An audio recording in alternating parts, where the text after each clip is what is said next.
A short time ago, the U.S. military carried out massive precision strikes on the three key nuclear facilities in the Iranian regime: Fordo, Natanz, and Isfahan. Everybody heard those names for years as they built this horribly destructive enterprise. Our objective was the destruction of Iran's nuclear enrichment capacity and a stop to the nuclear threat posed by the world's #1 state sponsor of terror. Tonight, I can report to the world that the strikes were a spectacular military success. Iran's key nuclear enrichment facilities have been completely and totally obliterated. Iran, the bully of the Middle East, must now make peace. If they do not, future attacks will be far greater and a lot easier. For 40 years, Iran has been saying death to America, death to Israel. They have been killing our people, blowing off their arms, blowing off their legs with roadside bombs. That was their specialty. We lost over 1,000 people, and hundreds of thousands throughout the Middle East and around the world have died as a direct result of their hate. In particular, so many were killed by their general, Qasem Soleimani. I decided a long time ago that I would not let this happen. It will not continue. I want to thank and congratulate Prime Minister Bibi Netanyahu. We worked as a team like perhaps no team has ever worked before. And we've gone a long way to erasing this horrible threat to Israel.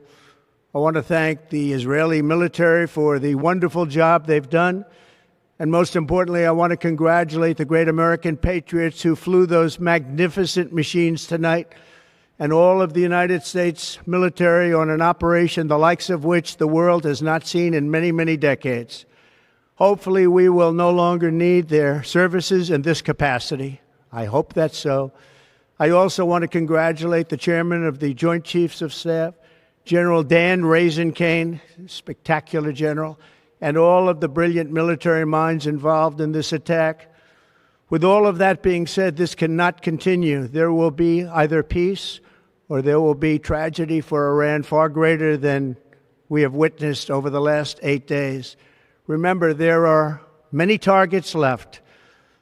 Tonight's was the most difficult of them all, by far, and perhaps the most lethal.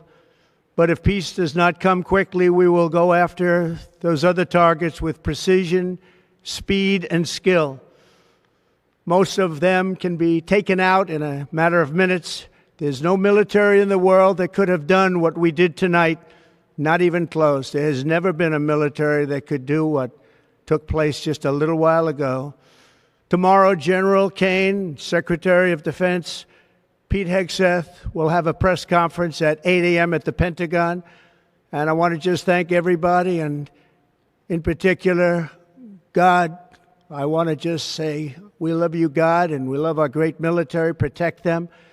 God bless the Middle East. God bless Israel. And God bless America. Thank you very much. Thank you. This is Dabu 7. I would prepare for blowback. I would prepare for some big event that's about to happen, because Trump just confirmed that strikes on Iran's nuclear facilities just went down, and that Air Force B-2 Spirit stealth bombers delivered the blow to the Fordo, the Natanz, and the Isfahan sites, 3 nuclear sites. He went on to state that the aircraft are out of the airspace, and the reports on the ground are devastation. And as you can see here, this is from the Fordo plant. They got hit underground. They had to use underground bunker busters to hit this facility, and they just did so. You can see here on the right the location of these places. Trump is going to give an address to the nation at 10 o'clock this evening to go over the details. I've warned about this for the longest time. We've known that this could escalate to something bigger.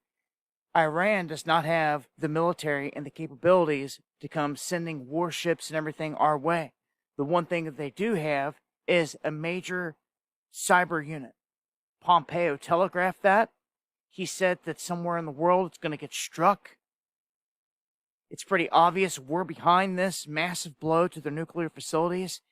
I would say prepare for cyber attacks for a major blow. This will not go without some kind of countermeasure. Blowback, as I call it. I would expect it at any time from here on out.